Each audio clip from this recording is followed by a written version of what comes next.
पाठ 12 मेरा दम घुटता। पाठ प्रवेश। दिन प्रतिदिन मनुष्य द्वारा प्रकृति को नुकसान पहुंचाया जा रहा है। विकास के नाम पर कारखानों तथा चिमनियों का प्रयोग वायु को और प्रदूषित कर रहा है, तो कहीं पेड़ों को काटकर प्राकृतिक गैसों में असंतुलन पैदा हो रहा है।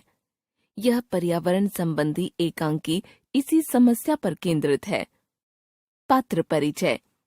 Nitrogen, oxygen, hydrogen, carbon dioxide, ozone, हवा की घटक गैसें। चारों ओर हरे भरे पेड़, दूर दूर तक कहीं बस्तियां या इंसान नहीं दिख रहे हैं। यहाँ हवा की घटक गैसों की सभा चल रही है। सभा में ऑक्सीजन, नाइट्रोजन और हाइड्रोजन, कार्बन डाइऑक्साइड व ओजोन है। यह शहर से दूर कोई फलों का बगीचा है। हमारी इस महीने की बैठक में आप सभी का स्वागत है। इस बार हमारे कुछ सदस्य दुबले और कमजोर दिख रहे हैं। ऐसे में सभा की अध्यक्षता के लिए मैं ऑक्सीजन को आमंत्रित करती हूँ। यह बताने की मुझे जरूरत नहीं है कि यही पृथ्वी पर जीवन का मूल आधार है। ऑक्सीजन हांफते हुए। हाँ, इस सम्मान के लिए बहुत बहुत धन्यवाद, लेकिन मेरी झूठी तारीफ तो मत करो। कहने को तो मैं जीवनदायी हूँ, लेकिन आज मेरे जीवन को ही खतरा लग रहा है। नहीं ऑक्सीजन नहीं, ऐसा मत कहो। आपके बगैर मेरी तो हालत ही खराब हो जाएगी। आज मेरे और आपके साथ रहने से ही तो पृथ्वी पर पानी उपलब्ध है। दुनिया में आधे से अधिक भाग में पानी है। आपके बगैर पानी नहीं बन सकता। पानी नहीं तो जीवन कैसे संभव होगा? धत पगली। अरे हाइड्रो, मैं तो वायु में अपने अस्तित्व की बात कर रही थी। उस पर इन दिनों इतने काले पीले दैत्यों ने हमला कर रखा है कि अरे क्या बताऊं, अपनी सभा के लिए कोई भी सुरक्षित जगह नहीं मिल रही थी। जहां जाती वहीं काली पीली जहरीली गैसें हमला कर देती थीं। लगने लगा है कि कहीं हमारा बहुमत ही खत्म न हो जाए। ये बाहरी गैसें इतनी तेजी से बढ़ रही हैं कि उन्होंने तो हमारी सेहत ही बिगाड़ दी है। देखो ना, हमारी ऑक्सीजन दीदी दिनों दिन सूखती जा रही है। अरे, मैं तो बताना ही भूल गई। अभी बैठक में आते हुए भी मैं बाल बाल बची। वह पास का कस्बा है ना, उसके ऊपर से निकल रही थी कि कई काले कलूटे राक्षस मेरी ओर आ लपके। कोई स्कूटर बस से निकल रहा था, कोई ट्रैक्टर से। उनसे जैसे तैसे बची तो मिल गई खूब ऊंची सी चिमनी। किसी कारखाने की थी। उसके धुएं में तो ऐसी तीखी गंध थी कि बस उफ, दम ही घुट गया। बड़ी मुश्किल से जान बचाई।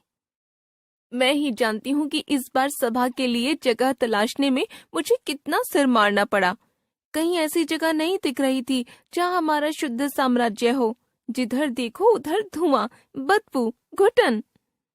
नाइट्रो, वह पिछली सभा की जगह का क्या हुआ? वह तो बड़ी अच्छी थी। कोई गांव था ना? क्या बताऊं दीदी, उस गांव में सड़क बन रही है। ढेर सारा तारकोल गरम कर रहे थे। खूब काला धुआं था। और तो और वहाँ खाना बनाने के लिए न जाने कैसी लकड़ी जला रहे हैं। चारों ओर धुएं के कारण अंधेरा हो जाता है। वहाँ की तो रंगत ही बदल गई है। वहाँ हमारा कैसे गुजारा हो पाता? अरे बहन, वह सिगरेट, बीड़ियों का धुआं, हाय हाय, हमारा तो नुकसान करता ही है। धरती पर रहने वाले लोगों को भी बीमार कर रहा है। पर आदमी है कि अपना नुकसान स्वयं कर रहा है। मनुष्य को दमा, सांस से संबंधित रोग, फेफड़ों के रोग, त्वचा संबंधी बीमारियां सभी तो इस वायु प्रदूषण से ही हो रही हैं। वे क्या कहते हैं कि अपने ही पैरों पर खुद कुल्हाड़ी मारना। आगे की आवाज हंसी में दब जाती है और तभी वहां आ जाती है मिस कार्बन डाइऑक्साइड, मोटी, काली, हड़बड़ी में भागती हुई। अरे कार्बन डाइऑक्साइड, लगता है कि दौड़ती हुई आ रही हो, फिर भी देर कर दी। घड़ी देखो, पूरा आधा घंटा लेट हो। और ये क्या रूप बना रखा है? अध्यक्ष महोदया, इसकी दिन दोगुनी रात चौगुनी बढ़ रही देह को नहीं देख रही है। इसको काला बनाने के लिए स्टॉल गली गली में लग गए हैं। तभी तो देखो, माशाल्लाह क्या स्वास्थ्य बना है। अब ऐसे में कितना भी दौड़े, लेट तो आना ही था। बेचारी, कारखाने और गाड़ियों के धुएं के कारण इसका रंग रूप ही बदल रहा है। हाय। फिर ठहाकों की आवाज, रुआसी आवाज में, यह लो, उड़ा लो मजाक। वायुमंडल में मेरी भागीदारी 0.5% से भी बहुत कम थी और मानव जाति है कि मेरा मोटापा बढ़ाने पर तुली है। मेरे साथ साथ मेरी बहन कार्बन मोनोऑक्साइड की मात्रा भी अधिक बढ़ रही है। मुझसे ज्यादा तो वह मानव जाति को नुकसान कर रही है। तुम तो मेरे अपने हो, तुम क्यों मुझे खलनायिका बना रहे हो? मैं तो पेड़ पौधों का जीवन हूँ। और ओजोन के बारे में कभी सोचा? मेरी तो इतनी कम मात्रा थी कि लोग मुझे जानते तक नहीं थे। लेकिन ये धरती वाले मेरे विनाश पर तुले हैं।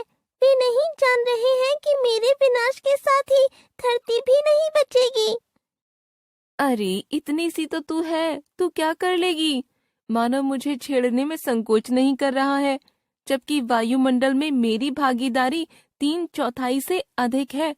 तुम तो इतनी सी हो, चींटी के बराबर। हाँ, तुम लोग तो हर छोटे को कमजोर समझते हो, लेकिन मैं बता दूं, यदि मैं खत्म हो गई तो धरती तो क्या, तुम सब भी नहीं बचोगी। माना कि तुम ऑक्सीजन दीदी की सबसे छोटी बेटी हो, लेकिन इसका क्या मतलब है कि तुम कुछ भी बोलती रहोगी? अब चुप हो जाओ, वरना क्या मुझसे लड़ोगे? विश्वास नहीं हो तो कभी सूरज से पूछ लेना। सूरज के प्रकाश में खतरनाक अल्ट्रावायलेट किरणों से लड़ने की क्षमता सबसे अधिक मुझ में ही है। वरना ये किरणें धरती के लोगों को कई बीमारियों का शिकार बना देंगी। हाँ, ओजोन सही कह रही है। धरती से 10 से 50 किलोमीटर ऊंचाई पर वायुमंडल में ओजोन की पतली परत है। इन दिनों मानव जाति रेफ्रिजरेटर और एयर कंडीशनरों का अंधाधुंध प्रयोग कर रही है। इसमें प्रशीतक के रूप में काम आने वाली एक रासायनिक गैस के कारण ओजोन की सुरक्षा परत टूटती फूटती जा रही है। अभी मेरी सहेली का एक पत्र स्वीडन से आया है। क्या लिखा है बहन चिट्ठी में? वह तो बड़ी दुखी है। उनके यहाँ पानी बरसने पर तेजाब बरस रहा है। उनके इलाके की हवा तो शुद्ध है, लेकिन इंग्लैंड के कारखानों ने खूब ऊंची ऊंची चिमनियां लगा ली हैं, जिससे निकलता हुआ धुआं तैरता हुआ स्वीडन पहुंच जाता है। कारखानों के धुएं में नाइट्रोजन ऑक्साइड और सल्फर डाइऑक्साइड होती है, जो पानी के साथ मिलकर अम्ल बन जाती है। ऐसी बारिश तो हमारे यहाँ भी होने की संभावना है ना? अरे कहाँ देश विदेश की बात कर रहे हो? मुझ पर विचार करो, वरना मेरी मात्रा सीमा पार कर जाएगी। इसी कारण तो धरती का तापमान भी बढ़ रहा है। बहन कार्बन डाइऑक्साइड, तुम्हारा मोटापा घटाने और मेरी सेहत सुधारने का केवल एक ही उपाय है कि लोग अधिक पेड़ लगाएं। हाँ, बिल्कुल सही बात कही बहन। पेड़ कार्बन डाइऑक्साइड की बढ़ती मात्रा को प्रकाश संश्लेषण वाली भोजन बनाने की क्रिया से सोख लेते हैं और ऑक्सीजन मुक्त करते हैं। इसलिए सूत्रधार, तभी एक किसान बगीचे के पेड़ों पर कीटनाशक दवाओं का छिड़काव करने लगता है। दवा छिड़कने के पंप की आवाज, कुछ चिड़ियों के उड़ने की ध्वनि। अरे अरे, भागो भागो! ऑक्सीजन घबराई हुई आवाज। लगता है कि आदमी पेड़ों पर दवाई छिड़क रहा है। हाय हाय, मेरा तो दम घुट रहा है। दवाई के रसायन भी हमारे वायुमंडल में घुलते आ रहे हैं। अब 9-2-11 हो जाओ। पता नहीं हमारे वायुमंडल की अगली बैठक के लिए कहीं शुद्ध स्थान मिलेगा भी कि नहीं। भागो! भगदड़, दवा, पंप, हाँफने, चीखने की आवाजें।